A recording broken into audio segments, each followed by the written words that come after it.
Today we're visiting Hobbiton!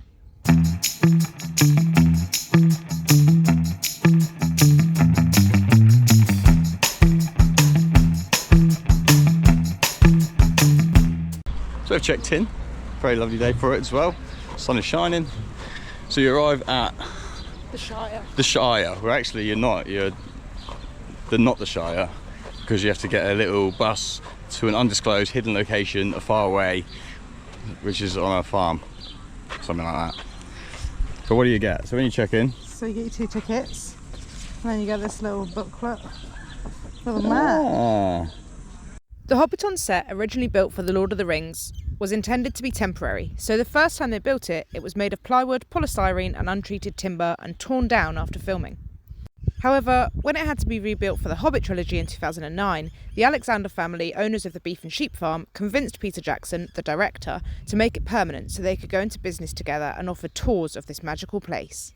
Peter Jackson flew over New Zealand looking for filming locations and thought Alexander Farm would be perfect due to its rolling hills, lake and large tree. The set is now permanent, located 2.5 hours from Auckland, and tours start from $120 per adult for a 2.5-hour tour. The first area you walk through is where the famous Gandalf and Frodo scene was filmed from the first film, so it instantly feels like you're part of the film. There are over 40 hobbit holes, each themed with intricate details like painted letterboxes, food like bread and cheese, and even real smoke coming from the fisherman's house. The set is so detailed partly thanks to Sir Peter Jackson. When he arrived to set just 10 days before filming, the leaves on the tree above Bagshot Row had started to fade. This is because they were all hand-painted on silk 8 months before. To ensure it was perfect, he requested they all be repainted again in just 10 days. Another detail is the fruit.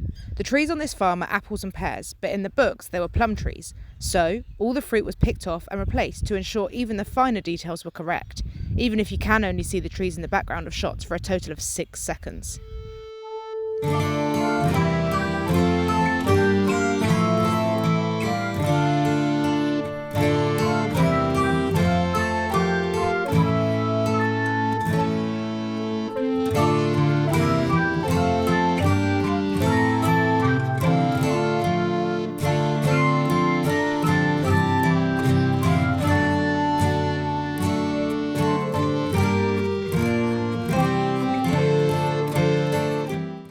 Hobbiton has been open for tours since 2012, but it's only the last 13 months that visitors have been able to go inside the Hobbit holes. These, for us, were the best part of the tour. It's amazing how interactive they are. You're encouraged to touch all the props and can even jump on the beds if you want to. The tour guides here are true Lord of the Ring nerds and will tell you all kinds of amazing facts, such as how they managed to film Gandalf looking so large and the hobbits so small, how to tell a wealthy hobbit, and if you're lucky, they'll even serve you a drink at the Green Dragon.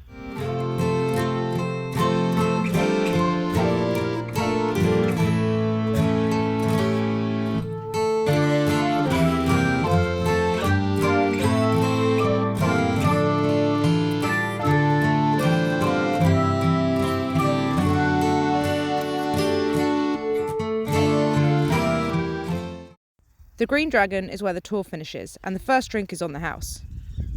What an amazing day. Ryan's a big fan of Lord of the Rings. I've only just watched them since being in New Zealand, but no matter how big a fan you are, this tour really is worth doing if you're in New Zealand.